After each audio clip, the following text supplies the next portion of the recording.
Buenas tardes a todas las personas que nos siguen en Más Salud, transmitiendo desde la Facultad de Medicina de la UNAM. Soy el doctor Fernando Jacinto y hoy me siento muy emocionado de poder tener en este programa a una invitada muy especial, la doctora Noelia Valle, profesora de la Universidad Francisco de Vitoria de España. A continuación, doctora, bienvenida, muchísimas gracias y me voy a permitir presentarla a toda la audiencia que nos está viendo en vivo a través de Facebook, de YouTube, de Facebook, la Facultad de Medicina, el canal de la Facultad de Medicina y también en conjunto con la Isara de Noé, el canal de la doctora, a quien me voy a permitir presentarles a continuación. Noelia Valle es bióloga por la Universidad Complutense de Madrid y doctora en ciencias por la Universidad Autónoma de Madrid. Ejerció su carrera como investigadora durante 11 años en el Hospital Ramón y Cajal, el Centro de Biología Molecular Severo Ochoa y el Instituto de Investigaciones Biomédicas, además de estancias de investigación en Alemania y Países Bajos. Sus principales proyectos estuvieron centrados en estudiar la biología molecular de virus oncotrópicos y los efectos antitumorales de la vitamina D en el cáncer de colon. Durante 2008 es profesora en la Universidad Francisco de Vitoria, donde ha impartido clases de biología celular, cultivos celulares y fisiología. En los grados de biotecnología, medicina, biomedicina, enfermería y psicología. En 2018 realizó un máster en innovación educativa por la Universidad Carlos III de Madrid y fue durante 5 años directora del Instituto de Innovación de la UFB. Tiene varios premios de innovación docente y en divulgación científica. También tiene un canal de YouTube llamado La Pizarra de Noé, que cuenta actualmente con más de 80,000 suscriptores. Doctora Loya, de verdad es un honor tenerla en Más Salud. Bienvenida. Muchas gracias. El honor es mío, de verdad.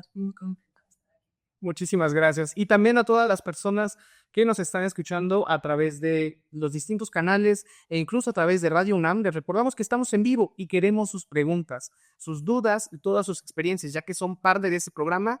Y pues pueden contactarlos ahora mismo por el chat de las distintas redes en donde nos están viendo o también marcando los teléfonos en cabina que son 5536-8989 y 800-505-2688. Para quienes nos sintonizan a través de www.radio.unam.mx desde cualquier lugar, gracias por acompañarnos. Y ustedes que nos ven por YouTube, ya saben, suscríbanse, denle like y comenten. Su participación hace que cada programa sea mejor. Doctora, entonces vamos a comenzar.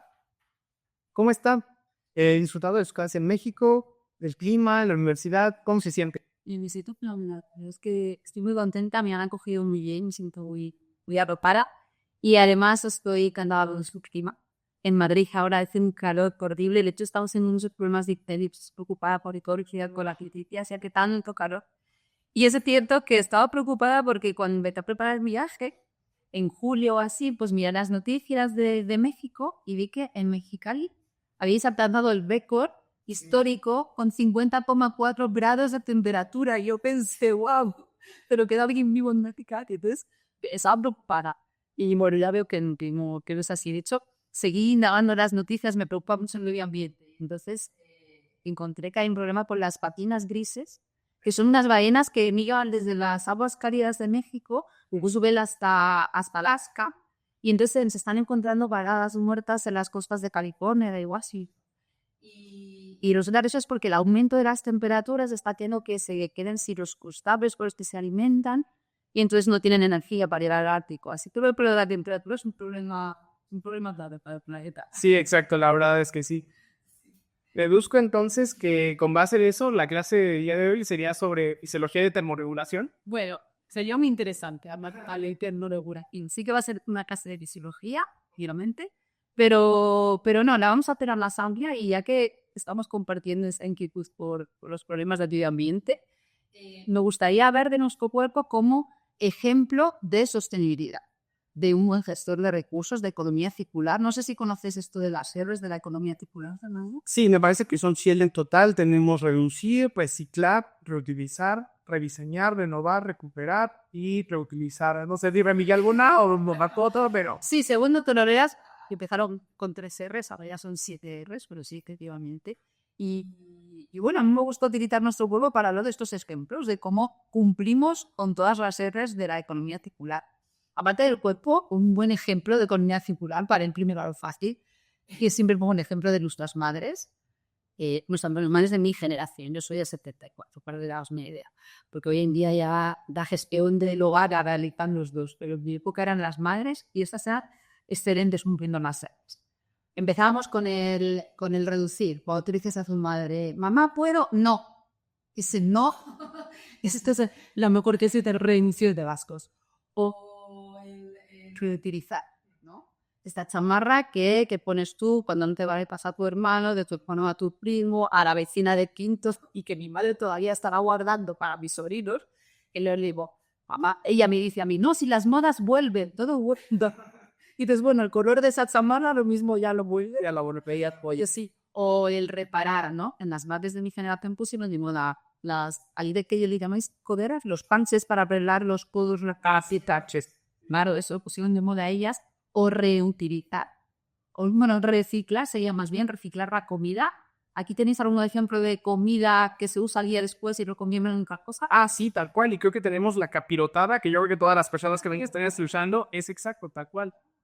Pan y una mezcla con distintas sustancias para formar un estilo pudín. Puedes hacer un... Que buscaré. Hay las criquetas. Las criquetas son riquísimas y se hacen con las horas de cocido o con las horas que tengas de jamón, de lo que sea. Entonces, pero bueno, no vamos a hablar de las madres en realidad. Es verdad que he oído hablar de fisiología. Entonces me gustaría utilizar distintos ejemplos del pueblo para ver cómo nosotros somos un ejemplo de economía circular. ¿Con qué R quieres empezar? Venga, vamos a empezar con sí. ¿Tú sabes cuánto es capaz de reducirse la frecuencia cardíaca de un apneís a un buceador de profundidad cuando desciende en profundidad? A pulmón, sin ningún apoyo de respiración. Hasta cuánto de ellas que se reduce la frecuencia cardíaca. No sé si los oyentes quieren contestar, no sé si... Incluso también, si tenemos aquí que fuera del lente, esto se puede reducir. Bueno, pues se pueden reducir hasta los 12 pulsaciones por minuto. Que no es tanto o no es tan poco porque las ballenas, volvemos a las ballenas, se pueden reducir su frecuencia cardíaca a las 2 pulsaciones por minuto. 2 pulsaciones por minuto. Es nada para que viva un bicho tan enorme como la ballena. Pero es ese ejemplo de reducción de frecuencia cardíaca en la apnea es necesario para bajar el metabolismo, para ahorrar oxígeno, porque nuestro corazón es el órgano que más oxígeno consume. Y claro, nos está preparando para estar un tiempo sin poder renovar el aire. Y ya de paso, si frenamos el corazón, también estamos enviando menos sangre al resto de los órganos, entonces no les queda otra que bajar su tasa metabólica también, su consumo, y así mantener más tipo de oxígeno. Entonces, ¿sabes cómo hace nuestro cuerpo cuando te vas a sumergir para reducir tanto esa frecuencia cardíaca? La verdad, ¿no? Pues esto no se estudia en clase. Son cosas de la fisiología muy interesantes, pero que no se suelen estudiar en clase. Entonces, pues lo hace de 3 maneras. Y primero es muy bonito, es lo que se conoce como el reflejo de la inmersión. Y el reflejo de la inmersión se activa por el contacto de la cara con el agua fría. Digo el agua fría porque normalmente el agua está por debajo de nuestra temperatura. No sé si en el Caribe o en nuestro Mediterráneo se cumple esto, pero lo normal es que el agua esté más fría. Entonces tenemos unos receptores en la cara, unos receptores para la temperatura, y cuando detectan que te estás sumergiendo en agua fría, ya activan este reflejo.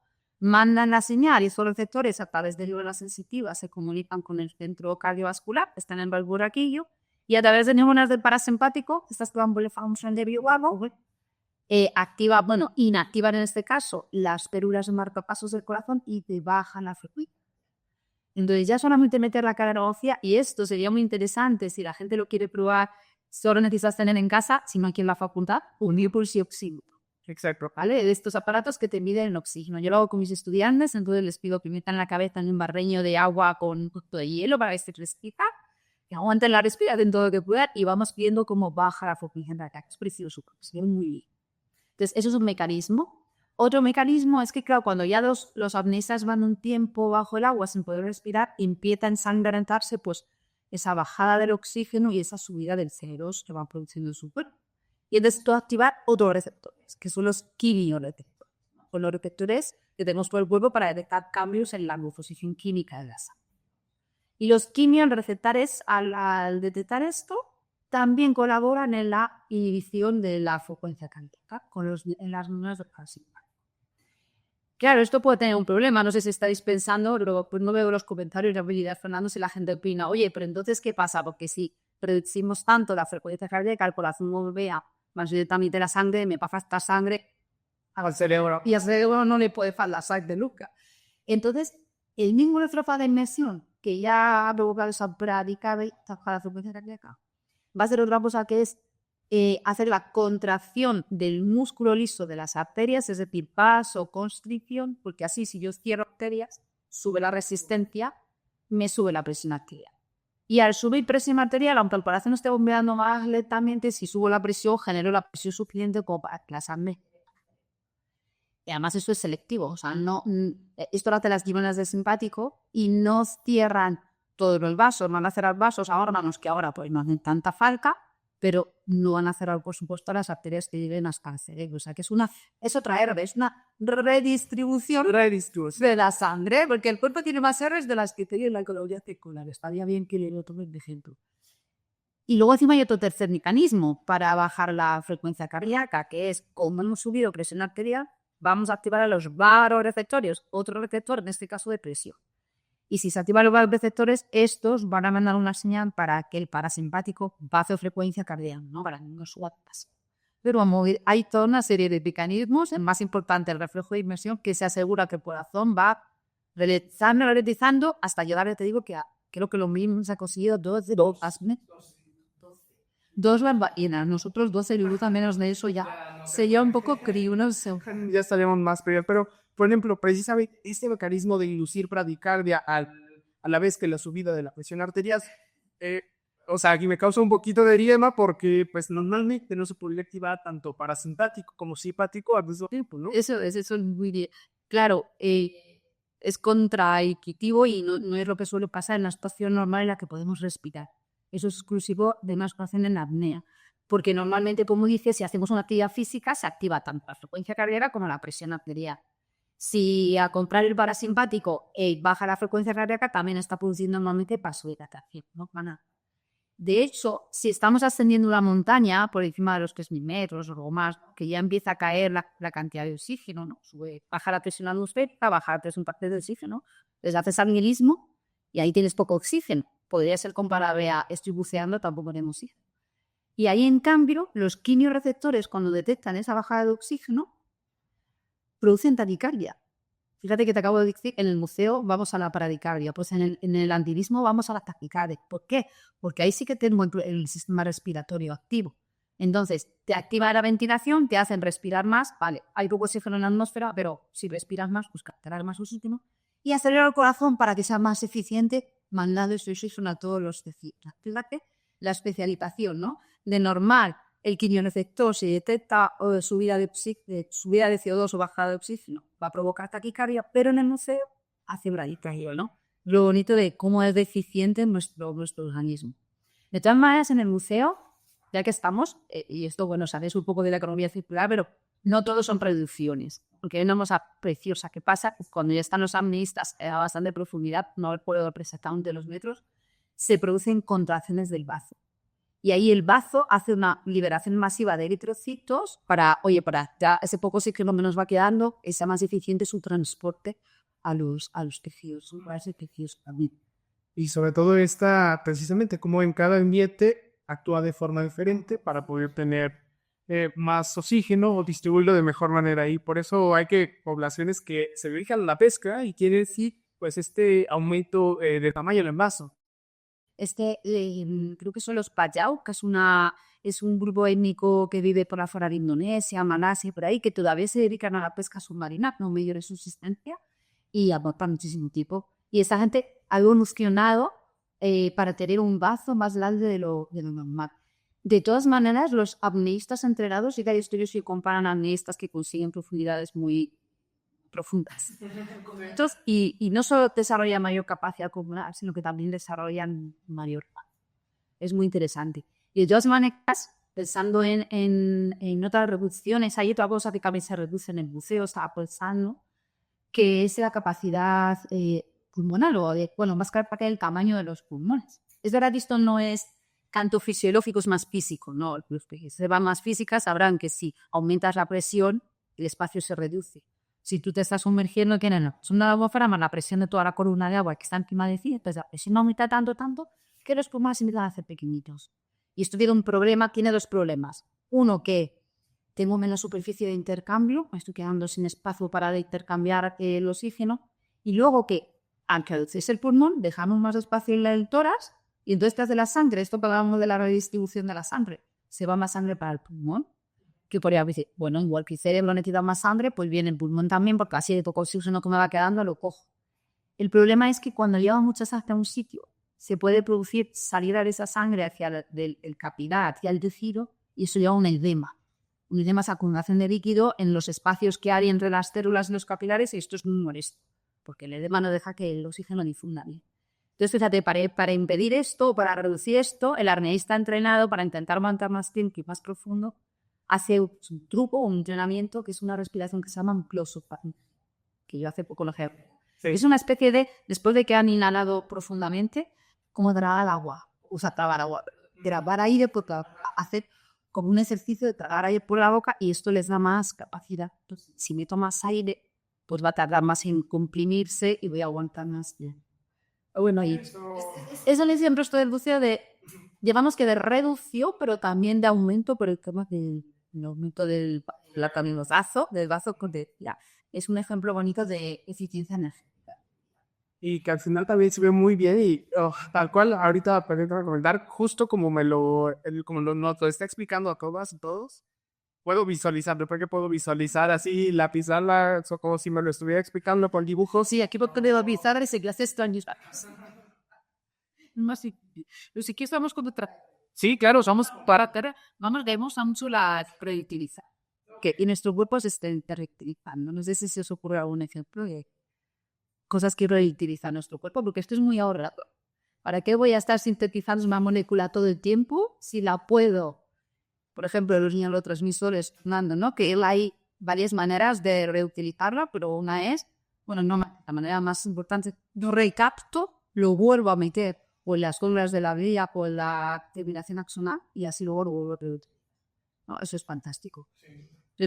Como te digo, un ejemplo más importante son los transmisores, la serotonina, que creo que es más conocida en que la población general, porque y además se utilizamos como medicación, muchas personas utilizan como medicación los inhibidores de la recaptación de serotonina. Sí. El cono sabe bien y lo que es, ¿no? Pero les ayudan demasiado y sobre todo estos mecanismos, pues, forman o sirve el ejemplo como una buena tienda farmacéutica para el diseño de algunos fármacos, ¿no?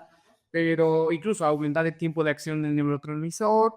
Algunas personas incluso, precisamente como lo mencionabas, han utilizado ese inhibidor de la recaptación para mantenerla más quieta, para generar esta ayuda que tal vez no sé siempre si sabe cómo funcionan cuando lo están utilizando, pero que es muy importante sin duda alguna, pero también podría haber efectos secundarios, ¿no? De estos medicamentos al final al actuar en nuestro cuerpo. Claro, como digo, como el cuerpo reutiliza, él lo hace de una manera muy eficiente. El problema es cuando nosotros, los médicos, la farmacología, intenta aprovechar ese sistema. Entonces, como decías, por ejemplo, en el neurotransmisor serotonina, que lo va a liberar una neurona para conectar con otra. En este caso, son las neuronas implicadas en el sistema, en el estado de ánimo, ¿no? En las emociones. Entonces, lo que está sucediendo es si el paciente tiene poca cantidad de serotonina y entonces eso hace que tenga un estado de ánimo bajito, pues lo que haría el fármaco, el inhibidor de esta recaptación de serotonina, es, bueno, pues no la recapto, no me la vuelvo a guardar y la dejo más tiempo en el espacio en el que está actuando, ¿no? Esa sería su manera de trabajar. Hay varias maneras de eliminar el neurotransmisor, pero a mí me gusta esta porque es la de reutilización. Claro, el problema es que nuestro cuerpo reutiliza en ese sentido, pero también reutiliza en otro, y es que con la misma molécula hace varias cosas, ¿no? Ya está. Esto también lo podemos llamar aprovechamiento, habla de la versatilidad, pero para irnos a la serie yo le voy a dar un toque argentino y aquí mis amigos argentinos dirían que estás aprovechando. Entonces, ese reaprovechamiento, por ejemplo, en el caso de la serotonina, es que esta molécula que activa o que favorece o que media el estado de ánimo también está presente en el sistema gastrointestinal. Resulta que también está activando la motilidad intestinal y las secreciones intestinales.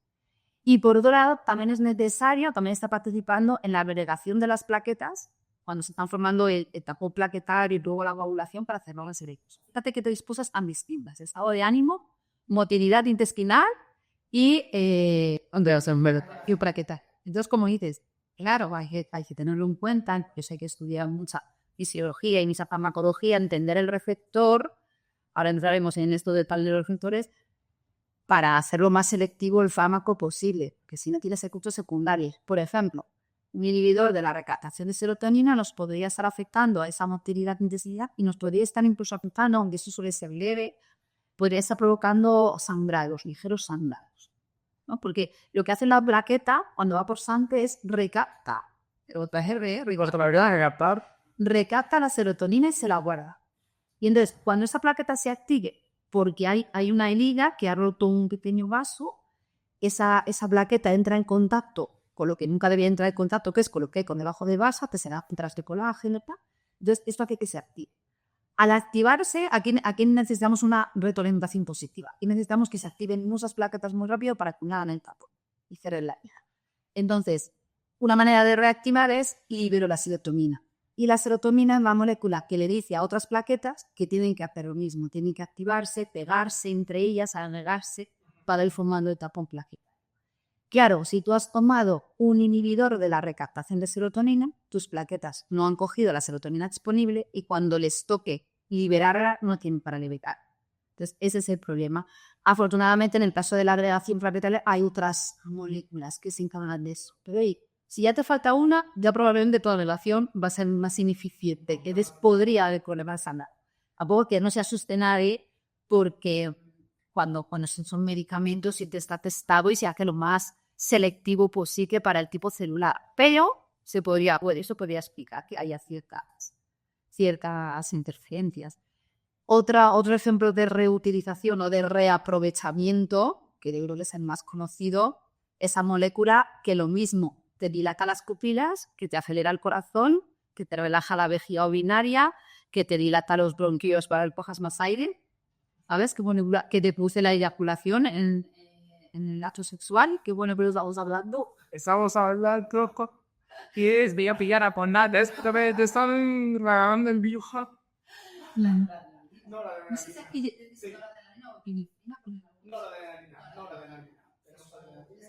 Transmisor, pero no la misma función la hace la adrenalina que está el hormona también asociada. Eso es una maravilla del aprovechamiento y de la reutilización y del reaprovechamiento, porque nuestro cuerpo, como es una molécula, hace muchísimas cosas. Que eso tiene mucho sentido cuando se activa la reacción de la lucha por la huida. Que tanto para luchar como para huir, voy a necesitar que mi corazón vaya más rápido, que me bien sangre, dilatar las pupilas para ver por dónde viene el peligro, abrir los pulmones, los bronquiolos para alimentar más aire, reducir el tracto gastrointestinal porque ahora no puedo perder energía en estas cosas. Entonces, eso es un ejemplo precioso de recurso energético de economía articular, de como lo que no puedes llamar. Y si quieres contamos un poco, pues alguien no sigue mucho. ¿Y esto cómo se hace, no? Entonces, y tú me dices, si preguntan cosas interesantes, para... Sí, claro. Yo, bueno, sí, de momento ahorita todo así, ¿no? Pero la podemos continuar. ¿Cómo hace esto? ¿Cómo hacemos a partir de la noradrenalina tantas cosas tan distintas? Por un lado, la misma molécula va a poder activar a distintos tipos celulares. Va a poder activar células del músculo cardíaco, al músculo liso o a las glándulas. Entonces ya estamos haciendo una variedad de funciones. Incluso si lo hace sobre células del músculo liso, por ejemplo, es que ese músculo liso puede estar en muchos sitios. Puede estar rodeando el vaso sanguíneo, rodeando el intestino, puede formar parte de los músculos de la pupila para hacer la dilatación, de la vejiga urinaria, está en muchos sitios. Incluso si escogemos músculo liso de un único tipo de órgano, que es la arteria, pues es que depende de dónde esté la arteria, ese músculo liso puede tener distintos receptores para esta noradrenalina. ¿Vale? O sea, tenemos distintos tipos celulares localizados en distintos órganos, incluso en el mismo tipo de órgano con distintos receptores. Por ejemplo, el músculo liso que rodea las arterias que irriegan y llevan la sangre pues, a la mayoría de las vísceras o a la piel, utilizan el receptor alfa-adrenérgico. Mientras que el músculo liso que rodea las arterias, que lleva la sangre al músculo esquelético, es beta-adrenérgico el receptor. Ya el receptor es distinto. Y entonces ahí empiezan las diferencias, porque un receptor, el alfa-adrenérgico, cuando se le une la noradrenalina, lo que activa es una cascada de señales que inducen contracción del músculo liso, por tanto te cierran el vaso. Mientras que el beta-adrenérgico, que está en los vasos del músculo esquelético, nos produce la vasodilatación. Y con eso conseguíamos la redistribución de la sangre. Entonces es un ejemplo muy bonito. Organización perfecta para, con una misma molécula, porque al final estás ganando en eficiencia y tienes que fabricar moléculas distintas, tener distintos sistemas metabólicos para fabricarla. Ahora bien, el problema lo tenemos luego los profesionales, que tenemos que encontrar bien la manera de ser selectivos, porque el Sabimebus es un tratamiento para algo de la que afecta a la noradrenalina, que el ejemplo más típico son los Ventolin, ¿no? El Ventolin, no sé si aquí le puse Ventolin, es el salbutamol. Salbutamol, Exacto. Un inhalador que se utiliza para el asma. Que cada día más con asma, pues en una de las ciudades. Sí, no es bastante frecuente. Creo que sí, muchas de las personas, incluso si nos pueden comentar, si alguien padece de asma, se utiliza salbutamol y precisamente no hablar de comento y el efecto que... ¿Qué efecto tiene? Cada porque el salbutamol es agonista de los receptores beta-adrenérgicos. Si hace lo mismo que la noradrenalina en estos receptores que están en este caso en el músculo liso de los bronquíolos, y nosotros lo que hace es dilatar, pues si se relaja el músculo liso, cuando dilatar relaja el músculo liso y bronquíolos se abre. Y esta más es rapidísimo y es automático, porque es que la persona de repente puede volver a respirar. Exacto. Claro. Efecto secundario, que también puede provocar taquicardia, porque el mismo receptor para la noradrenalina tiene el corazón, y entonces cuando tiene el corazón tiene que ir más deprisa. ¿No? Es un ejemplo también bastante claro de el cuerpo reaprovecha, reutiliza, pero ojito que eso nos obliga a nosotros a tener más cuidado con la farmacología. Exacto, permite, y sobre todo porque, por ejemplo, ahorita que mencionabas estos efectos de, por ejemplo, los bloqueantes, bueno, el agonista beta-adrenérgico, como es salbutamol, tenemos al bloqueante alfa-1-adrenérgico, y has hablado, en este caso, pues también se puede utilizar para problemas de hiperplasia prostática benigna. Sí, ahora te comento. ¿Okay? Es que hay otros fármacos que utilizan, que por hablaba del Ventolin porque es como el más sencillo, pero sí que hay otros que también están dirigidos a los receptores beta-adrenérgicos y que tienen efectos aún más sorprendentes, menos conocidos, incluso algo paciosos, ¿no? Pero bueno, esos son, por ejemplo, después no me sé el nombre también, la felefrina. También es un agonista, igual que sería esa, no, es un agonista adrenérgico, pero varios alfa-adrenérgicos, así que no se usa para producir, ¿no? Es un agonista de los receptores adrenérgicos, es decir, está haciendo lo mismo que la noradrenalina en estos receptores, y se usa como colirio para dilatar las pupilas. Como hemos dicho que el simpático, una de las cosas que hace con la noradrenalina es dilatar las pupilas, pues tú tienes que ir al oftalmólogo a que te miren algo, foto del ojo, te dilatan. Entonces se ha visto que el efecto secundario que podría tener es que podría producir algo como de palpitaciones o de aumento de la presión arterial.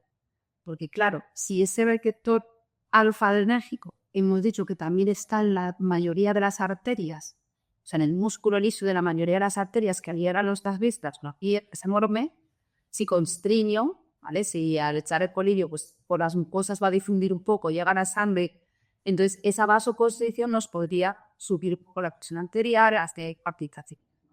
Tú te echas un colirio en el ojo, lo que no esperas es que te va a pasar algo así. Exacto, y obviamente te digo, los hipertensos. Sí, igual, no se asusten porque estas cosas están bastante controladas, fastosis, ese tipo de cháxelo. Luego la prazosin es lo contrario, es un bloqueante de los receptores alfa-adrenérgicos, ¿vale? Los bloquea. Y se está usando tanto para la hipertensión, tú eres hipertenso, te mandan este bloqueante para que tus arterias se relajen, no se constriñan y entonces tiendas a tener, porque hemos quedado que si constriñes, sube resistencia, subes presión, si relajas, bajas peso. Y también se utiliza, como mencionabas, para la hiperplasia prostática benigna, ¿no? Esto que le pasa a muchos señores ya con la edad, que la próstata empieza. La próstata es una glándula que está rodeando la uretra y bueno, pues que está frotando sus componentes a los fluidos seminales. Entonces la próstata, por lo que sea, se empieza a hacer más grande, comprime la uretra y hace que estas personas tengan dificultades para orinar. Es así, en algo poco técnico, los chicos, los señores mayores que lo usan, que van a tener que hacer orina en mos. ¿Por qué? Es una orina que va poquito a poco, no es fluido, ¿no? Entonces también se usa para eso porque ese mismo receptor está en la próstata y en la, digamos que en el final de la vesícula, la vesícula urinaria. Entonces, si tú usas este bloqueante y relajas tanto la próstata como la vesícula, y se minimiza la vejiga urinaria, facilitas la micción. Entonces, si seguimos con esto, claro, ¿qué efectos secundarios podemos tener si utilizamos un bloqueante de los receptores alfa-adrenérgicos? Bien sea porque tienen la presión marca o bien sea porque tienes la próstata un poco grande. Pues dos efectos así curiosos y sorprendentes para la mayoría de las personas es que pueden producir congestión nasal. La congestión nasal, ¿y qué? Y puede producir algo que se llama eyaculación retrograda. ¿Cuál quieres que te cuente primero? ¿La congestión? Estoy emocionada por la congestión. Sí. Se llama la congestión nasal. Claro, la congestión nasal significa inflamación nasal.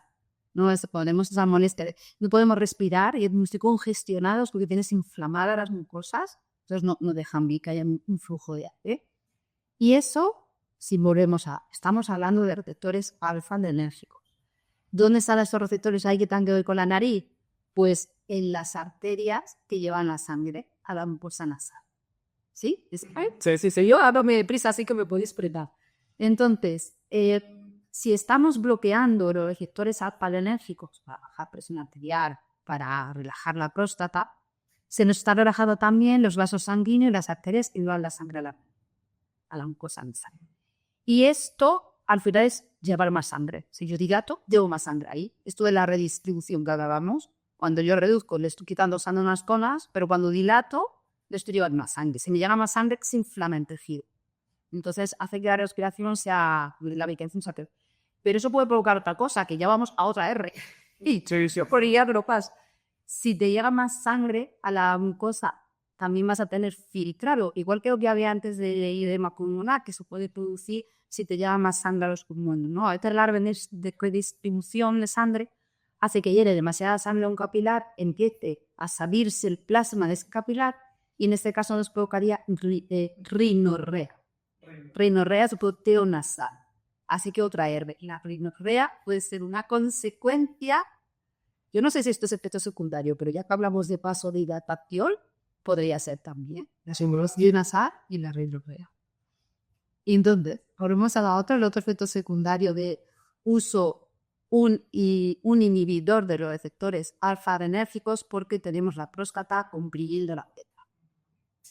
Entonces, otro efecto secundario se te queda la eyaculación retrógrada, que no sé si lo habíamos oído antes, yo lo aprendí hace poco. Esto es que el semen en el coito se vuelve hacia la vejiga, en lugar de salir, ¿vale? Y eso también es por culpa de que nuestro cuerpo reaprovecha las cosas, entonces aquí ha hecho un reaprovechamiento anatómico, ¿no? Y pues en los varones, la uretra va a evacuar dos cosas, tanto la orina como el semen. Hacemos dos por uno. Entonces, claro, aquí al relajar la base de la vejiga y al relajar la próstata, cuando en el coito se tendría que constreñir para que el semen sano o tiene que salir, como está relajado y se constreñe, puede ser que se equivoque el recorrido. Tú, así que imagínate el susto que se dio a que de repente, sin ser tan mayor, a lo mejor le han puesto este medicamento porque han visto que su próstata empieza a ensancharse y de repente ve que aquí no pasa algo. Mi Mario ve tanto problemas. Si eres joven, esto causa un problema de infertilidad, así que había que... A ver, pero está checándose constantemente. Porque... Se ha llevado el hablar de la proyectación de nuestro cuerpo de las moléculas, que agrupa es fascinante. No sé si tenemos a una R más. ¿Qué más sabes por cosa? A ver, que tenemos por aquí nuestras dietas. Vamos a ver, y también alcanzando ver cuáles son algunos de los comentarios que han dado las personas acerca de qué piensan de esta televisión. Voy a revisar la Pues vamos a hablar ahora de rediseñar. Excelente. Exacto. Y pues creo que al final, si también tienen alguna duda, como han saltado algún efecto secundario que tal vez se está hablando de aquí, hay utilices salbutamol y que haya experimentado algún efecto diferente a lo que estamos Podría ser. mencionando, podría ser, la verdad es que podría estar. Y creo que sin duda es algo muy interesante porque estamos hablando de todas estas CRs y cómo hemos aplicado este modelo tanto en ese caso, la facultad tiene un programa de sostenibilidad en el cual, sin duda alguna, se procura hacer esa reutilización, ese rediseño y verlo ejemplificado. Pero en el cuerpo humano es Es que somos un ejemplo fantástico en este caso, de gestión de economía circular y de todo. Y yo siempre le digo a los alumnos, incluso los ingenieros deberían tomar ejemplo de nuestras moléculas de cómo funciona. Pero mira, vamos si quieren mientras a otra R que es muy interesante, que es la del rediseño. rediseño, excelente, me parece. Es verdad que nuestro cuerpo hace mucha regeneración, que es otra R, ¿no? Aunque estas no estén en la economía circular, las vamos a proponer. Hace mucha regeneración de tejidos, ¿no? El intestino, la piel, en todas partes hay regeneración constante. Pero hay un sitio donde la regeneración va más allá y en realidad hay un rediseño constante, que es el cerebro. Exacto. Y esto es fantástico y es precioso. Y además ocurre durante toda la vida, que es lo más bonito, ¿no? Porque pues desde muy pronto se intuyó que en la infancia había un rediseño. Al principio incluso parecía preocupante porque los primeros estudios te decían que empezábamos a perder neurona. Entonces hubo esta fase de histeria de no, a los niños hay que sobreestimularlos porque lo que no se utiliza se pierde. Pues no hace falta expresarse, no pasa nada. Pero sí que ese rediseño incluye una pérdida incluso de no solo de neuronas, sino de conexiones para hacer otras nuevas. Entonces, durante toda nuestra vida, es verdad que mayormente en la infancia, estamos aprendiendo y aprender consiste en rediseñar. Pues aprender consiste en dos neuronas que están cerca, se activan a la vez porque les llega una información al mismo tiempo y si esto lo repites, se acaban uniendo, ¿no? Con esa unión química que no es la unión física, digamos, pero se acaban uniendo y acaban activándose siempre a la vez. Y si eso se mantiene y como bueno, sabemos, hacemos repeticiones, pues van a construir nuevos puntos de comunicación, van a ir aplicando, van a hacer nuevas sinapsis, ¿no? Lo que se llama sinapsis, y van a ir haciendo una red neuronal que va a estar lista para que cuando tú quieras evocar un recuerdo, lo tienes ahí, ¿no? Luego hay aprendizajes más procedimentales, ¿no? Los que se llaman no declarativos, que tú ya has aprendido a montar en bici y lo haces sin pensar, pero es porque tienes ahí ya un recorrido hecho que está preparado para activarse rápidamente, o cosas un poquito más en la memoria declarativa que tienes que hacer ese esfuerzo, no tienen que llegar a esa evocación. Pero todo eso es por rediseño, por el rediseño del cerebro. Y hay un momento de nuestra vida en el que ese rediseño, aparte de la infancia, tiene también boom, que es precioso, que es la adolescencia. Ya vi, esto me gusta, he estudiado mucho sobre eso recientemente y me gusta especialmente porque soy docente y trabajo con jóvenes. Y aunque el universitario ya no se considera adolescente, pero bueno, está saliendo de ese proceso. Y aunque ya haya pasado por la parte más dura de la adolescencia, es verdad que la corteza prefrontal, toda esa zona que tenemos aquí, que es el área cerebral encargada de la toma de decisiones, de la inhibición de las conductas, de la planificación, la consecución de objetivos, esa zona está madurando casi hasta los 30 años, ¿no? Entonces, es muy bonito pensar que todavía están en esa etapa de rediseño en la que el profesor es muy importante cómo está afectando a ese rediseño, ¿no? Cómo podemos ayudarles a hacer un rediseño más correcto, ¿no? Y además es un rediseño que no es en todo el cerebro a la vez. O sea, se ha visto que la corteza es como toda la parte más superficial del cerebro, ¿no? Que está formada por sustancia gris. No sé si la gente que no sigue, supongo que sabrá lo que es la sustancia gris, la sustancia blanca, ¿no? La sustancia gris es la que está formada por las neuronas, la conexión entre las neuronas, y la blanca sería pues todo el cableado, son los axones con mielina que conectan unas áreas con otras. Entonces, curiosamente, durante la adolescencia se amplía el volumen de corteza gris, pero se reduce el grosor, ¿no? Y esta reducción, ¿ves? Volvemos a la reducción, es una reducción eficaz porque significa que menos es más. No es una reducción preocupante. Es una reducción de especialización. Se está especializando la corteza para focalizarse en las cosas que necesitan, los nuevos aprendizajes. El problema es que esa reducción de la corteza es más lenta, ese hacer más eficaz la corteza en esa toma de decisiones, en esa inhibición de conductas, es más lenta que la maduración de otras áreas más profundas del cerebro, como son el hipocampo, la amígdala, que son las zonas más implicadas en las emociones, ¿no? Entonces ahí ya nos ayuda a entender un poco al adolescente, que está en un momento de su vida en el que está adquiriendo su personalidad, se está haciendo más independiente, más autónomo, empieza a tener un poco de rebeldía con la autoridad, es muy impulsivo porque tiene las emociones, el área de las emociones a tope de actividad, y la zona de la corteza va un poquito más lenta en el reajuste, en el rediseño, ¿no? Es muy interesante pensar cómo nuestro cerebro está ajustando todo eso durante esa etapa de la vida, que claro, ¿por qué es esa etapa? Porque estamos con la pubertad, que es un revuelo hormonal impresionante, y esas hormonas están haciendo ese efecto sobre el rediseño. ¿Verdad que es bonito? Y es fantástico, y creo que para las personas que están viendo, el hecho de que puedan tener esta explicación de paso a paso, tal cual, de cómo ocurre a través de las R's estos procesos en nuestro cuerpo, creo que nos deja más claro ese panorama de decir, ok, o sea, cómo ocurre ese cambio, esa transformación que la vivimos día a día, pero que ocurre naturalmente. Dientes, y que además, si pensamos en ello, deberíamos tomarlo de ejemplo para otras cosas de la vida, ¿no? No sé, quienes rediseñan las ciudades, quienes rediseñan las industrias, los sistemas económicos, podrían pensar un poco o tomar de ejemplo nuestro cerebro, que es muy eficiente. Y aquí, fíjate, se me olvidaba mencionar otra R, porque todo eso que está pasando en el cerebro de los adolescentes, y bueno, en general el aprendizaje, también incluye otra R, que es el recauleado. Estamos como mejorando las conexiones. Estos días que hablaba con los profesores de los tipos de memoria, la memoria de trabajo, por ejemplo, que hay que hacerla más eficiente para que mejore el rendimiento académico de los estudiantes, y al final lo que hace la memoria de trabajo, que es la que selecciona la información que nos llega para ayudarnos a hacer una memoria a largo plazo, esta lo que hace es conectar áreas. Entonces, mejorar mucho ese recableado, esas conexiones, que es lo que está pasando en esos jóvenes, es que es muy importante. Y luego hay otro momento de la vida en el que se vuelve a producir esta reducción eficiente y este rediseño, que es en las mujeres embarazadas. Y esto es precioso, y esto se sabe hace muy poco tiempo.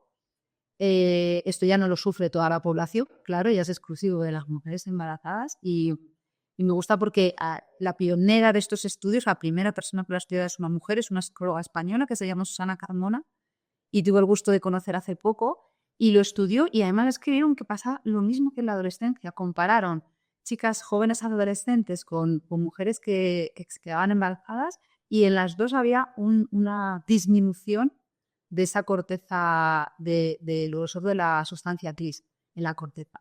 Es verdad que luego en las mujeres embarazadas, después del parto, se recuperaba el grosor de la corteza en muchas áreas, excepto en la red por defecto, que es una red neuronal, es la que se encarga, digamos, más de la introspección, cuando estamos divagando, estamos rumiando pensamientos, ¿no? Esto cuando nos ponemos en piloto automático, Sí. que tú vas, en realidad, somos incapaces de no pensar en nada, o dicen, no pienses en nada, ahí entra la respuesta, llega ahí toda la información. Entonces, esa red por efecto se disminuía en las mamás, y es la única que no vuelve a su situación normal después del parto. Y se ha visto que cuanto más reducción hay, más relación de apego hay con el bebé. O sea, es fascinante porque se hace realmente un rediseño del cerebro para acoger mejor la relación con el bebé, ¿verdad? Y es una reducción que va asociada a un aumento, que es el de la sustancia gris, el aumento de la sustancia blanca. Entonces, están investigando ahora, oye, ¿esta reducción de la materia gris será porque la sustancia blanca está ocupando su lugar? ¿Es por algún reajuste de la glía, del líquido fibroso? Están viendo por qué pasa. Pero que esto pasa es muy reciente. Fíjate, hoy en día que se sabe tanto de neurociencia, del cerebro de la mujer, no se sabía, de la mujer embarazada, no se sabía nada hasta hace Y sobre todo este tema en particular, que lo lleva más específico, que el estado de embarazo es un estado que muchas veces tiene que hacer este rediseño tal cual del cerebro y de distintos sistemas en el cuerpo, Y el saber empezar a tener estos datos y poder decir estos procesos mentales, estas conexiones, creo que es algo Sí, es algo necesario y curioso y lo que tenemos que aprender. Fíjate, cuando salió esta noticia, bueno, cuando se dio a conocer los trabajos de Susana Carmona, de se reduce la sustancia gris en las mujeres embarazadas, la noticia que llegó a la población, de los medios de comunicación, que claro, no saben ciencia y quieren noticias así, fue como, el cerebro de la mujer embarazada se atrofia. Claro, si usas atrofia en lugar de reducción eficiente, pues estás pensando que es que esa mujer, la pobre, ya va a quedar mermada en sus funciones. Se producen verendo. No, no es esa visión, es una reducción a mejor, es una reducción para hacerlo más eficiente. Y además coincide con los estudios que se han hecho en animales, en los que sí que se puede hacer experimentación, porque al final los humanos podemos hacer neuroimagen y comparar el antes y el después de un proceso o diferentes puntos a través de la imagen del cerebro, pero no podemos quitar o poner. Y en animales que sí que se pueden hacer ciertos experimentos, sí que se ve también este mayor apego cuando había estos cambios en la corteza asociados, o en otras zonas, por ejemplo, las zonas de la recompensa, en el núcleo cumbres, que es la zona de la recompensa, y también se ha visto que hay una mayor activación. Entonces, claro, genera más vínculo con las crías. y que sin duda alguna, o sea, nos habla de, me quedé mucho con esa frase de los medios de comunicación porque creo que es algo muy importante, esa responsabilidad que tienen los medios y si no, en ese caso, canales como el de usted, es la Facultad de Medicina que tienen esa responsabilidad, ¿no? De brindar la información así tal cual como nos la menciona acerca de decir, bueno, pues que no ocurre así como tal, sino que están hablando de un proceso que ocurre y que es normal en el cuerpo y que es la mejor, una adaptación del cuerpo al final. Es una manera de hacernos ver lo necesaria que es la investigación, lo necesario que es conocer, porque volviendo al ejemplo de los jóvenes, yo creo que esto nos ayuda a los padres, ayuda a los profesores, ayuda a la sociedad a entender a veces esos comportamientos que no entendemos. Tampoco trato de justificar y decir, bueno, claro, como su corteza prefrontal no está madura, y eso lo digo a mis estudiantes. No podéis guiarla el fin de semana y luego decirle a vuestros padres, no, es que como no me ha madurado la corteza. No, sí que ponen unos límites, hay que educar. Pero yo creo que sí que es bonito que la biología pueda aportar este conocimiento para decir, es que casi todo tiene una explicación, un sustrato biológico que puede explicar esto que está pasando, esta conducta, este problema. Te tomas un fármaco y tienes un efecto secundario y esto también tiene una explicación, pues vamos a ver cómo mejorarlo, ¿no? Entonces, es que es la justificación de por qué es necesario conocer cómo funciona nuestro cuerpo para tenerlo en cuenta en su tratamiento y en el entender el comportamiento humano, que al final el comportamiento también tiene pues, ese sustrato biológico. Y por otro lado, para diseñar, para que la medicina avance, para que la medicina pueda diseñar mejores terapias, la farmacología, mejores fármacos y poder ayudar a las personas. Que además que nos han salido ejemplos tanto muy viscerales, presión arterial, yugulación retrógrada, rinorrea, a ejemplos ya un poco más conductuales o cognitivos, ¿no? Problemas emocionales, como hemos visto con la serotonina, comportamientos determinados de la mujer embarazada o del adolescente. Entonces, todo esto con esta eficiencia energética que hace nuestro cuerpo, que a veces se equivoca, a veces se llaman cortocircuitos, pero en general está, yo creo, bastante bien diseñado. Sí, y sin duda todo lo que puede salir de hablar de las 7 R's, y creo que sin duda es algo fascinante del cuerpo aplicado a esa regla de las 7 R's. ¿No? ¿Tenemos por ahí alguna R más? Si quieres, no sé cómo vamos de tiempo. Sí, todavía tenemos aproximadamente 9 minutos, así que estamos en el... No sé si alguien nos sugiere otra R, vamos a dejar que nos... Alguien que te... Y sí, tengo por ahí una más. Pero sería, digamos, entonces la siguiente R. Pues nosotros hemos hablado de reducir, hemos hablado de reutilizar, reaprovechar, que nos lo hemos inventado, pero viene muy bien. Hemos hablado de rediseñar, podríamos hablar de reciclar también, como bien nuestras madres con las croquetas o con la capirotada. Yo creo un ejemplo de reciclaje que hace el cuerpo, bueno, es que reciclaje, claro, es coger algo y transformarlo, porque iba a hablar de la urea, que la urea, todo el mundo sabe que la urea es un producto de desecho del metabolismo, que lo eliminamos con la orina, pero lo que no saben es que no se elimina toda por la orina, se elimina un pequeño porcentaje, porque la urea está recirculando, otra vez, mira, recirculando por nuestros riñones. Eso quiere decir que cuando la vas a expulsar la orina, cuando va a salir por la orina al final de la nefrona se la queda, la reabsorbe, la mete en el circuito otra vez, entonces está, reabsorbe, la excreta, la reabsorbe, la excreta. ¿Y esto para qué? Para generar un ambiente hiperosmótico que ayuda a que cuando tú por lo que sea no bebas nada de agua, hace mucho calor, sudas y te estás deshidratando, tu riñón ahorre agua, no deje que se pierda por la orina y se la quede. Entonces la urea sirve para eso. Lo que pasa es que esa R sería más reutilizar también. Un reciclaje podría ser el de, pues por ejemplo, lo que hacen los astrocitos del cerebro. Los astrocitos son unas células es la glía, parte de la glía que acompaña a las neuronas. La gente normalmente habla mucho de las neuronas, todo el mundo sabe que tenemos neuronas, pero luego hay otras células que son más abundantes en nuestro cerebro que hacen que podamos vivir, que las neuronas vivan. Los astrocitos son los reguladores del entorno de la neurona. De hecho, Einstein, hay una cosa con su cerebro, que guarda el resto de su cerebro, fue estudiado, no sé si esto fue legal o no, con permiso o no, caso es que fue estudiado. Pues dieron que tenía mayor cantidad de astrocitos que la media de la cola. Los astrocitos tienen algo que ver ahí, ¿no? Y se está viendo que hacen muchas cosas, de hecho los astrocitos también liberan neurotransmisor, están haciendo muchas cosas. Pero una de las que hace es recaptan, a lo que íbamos antes,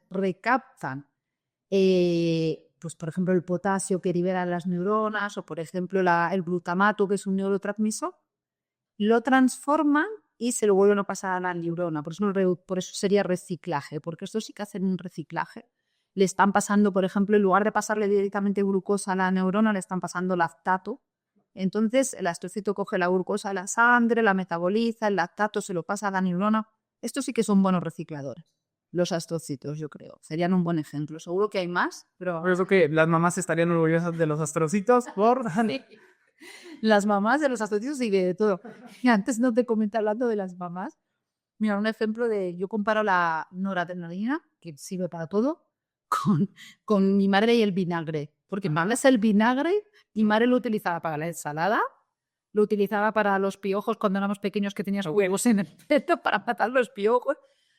Se lo ponía ella cuando se quemaba del sol para tratar las quemaduras y también para limpiar.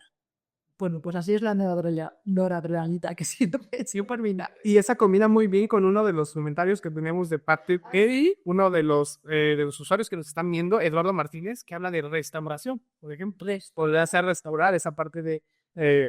Restaurar, reparar. Sí. Exacto. Claro, lo que hacemos con la piel, o sea, cómo se repara o se restaura una herida, que es todo ese mecanismo, cómo las células migran, tienen esa capacidad de irse arrastrando sobre una superficie, irse pegando, todo gracias a las señales que se inducen, eso es maravilloso. Sí. O la reparación de las heridas de estos vasos que hemos dicho, que le empiezan las plaquetas, pero que hay un sistema de moléculas que se van activando para generar el coágulo sanguíneo, que es fascinante. Excelente. Sí, qué buen ejemplo. Y bueno, tal vez llegando ya a esa parte, un poquito ya en el marco del cierre, recopilando todas las R's, donde pues ya tenemos algunas, reducir, reutilizar, referir. Luego nos hemos inventado, nos faltarían algunas, pero nos hemos inventado otras como reaprovechar, recaptar. Yo añadiría reestructurar. Hemos dicho también recablear, hemos dicho redistribuir. La de R's que tiene nuestro cuerpo. Yo propondría a los directivos de los que lleven toda la gestión del medio ambiente que añadan algunas de estas a las R's del reciclaje y de la economía circular y tomen ejemplo de nuestro cuerpo. ¿Verdad que sí? Sí. Y al final es que, fíjate, todo después de la R, yo no soy muy lingüista, pero tiene ejemplos muy bonitos, o sea, significados muy bonitos y un mes como de nuevo, otra, ¿no? Todo lo que sea re. Exacto, sí. Y ¿sabes? Ahorita que me haces pensar en las re, que estábamos con los argentinos, en México también se utiliza el re para hacer una expresión de intensidad. Entonces, la verdad es que creo que esta charla ha sido re interesante.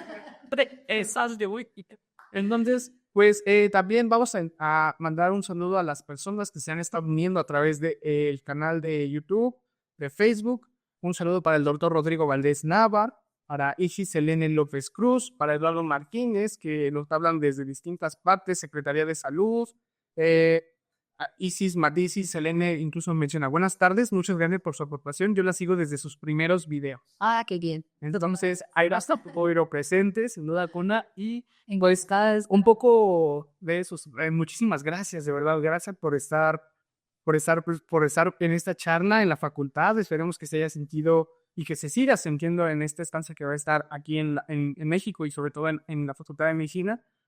Pues bienvenida por cada una de estas personas que están formando parte de ese equipo. sí, sí, sí. Para los que no los... Bueno, vine a hacer un poquito de capacitación docente, he estado con los compañeros profesores compartiendo pues ideas sobre cómo transformar la enseñanza de la fisiología. También hemos estado compartiendo un taller sobre cómo hacer buenos vídeos. Es todo un poco en contra de mi canal, porque ahora sí, todos los profesores de aquí hacen vídeos con la Livebook, pero no pasa nada porque lo bonito es compartir. Y la semana que viene estaré dando unas clases con estudiantes sobre sinapsis, sobre los tipos de músculo, así que están todos invitados a participar en esas clases y a que los podamos conocer de persona. Excelente. Así que ya lo saben, por favor, chequen las redes sociales del Departamento de Fisiología de aquí de la Facultad de Medicina. Y pues con esto concluimos una edición más de Más Salud. Gracias por regalarnos su tiempo y de hacer de este programa un espacio de verdad de aprendizaje compartido. Mi sincero agradecimiento a la doctora Noelia Valle, profesora de la Universidad Francisco de Vitoria, España. Fue un honor conocer más de la fisiología humana aplicada a estas tierras y sobre todo qué relaciones tiene con este medio ambiente, ¿no? Entonces, continúen la conversación en donde quieras que se encuentren, siempre en la búsqueda de ser más saludable, con más investigación, más sexualidad, más mente, más cultura y más descubrir. Esto es Más Salud. Muchísimas gracias. Muchísimas gracias a vosotros, un placer. Esta fue una producción especial de la Facultad de Medicina y Radio UNAM, en nombre de la doctora Ana Carolina Sepúlveda Vildoso, la directora de la Facultad de Medicina, la maestra Karen Corona Méndez, coordinadora de comunicación social, en la producción Benjamín Montaldo Castro, Guillermo Gómez Aleta y en los controles técnicos Socorro Montes. Se despide Fernando Jacinto y nos escuchamos en el próximo programa. Hasta luego, adiós.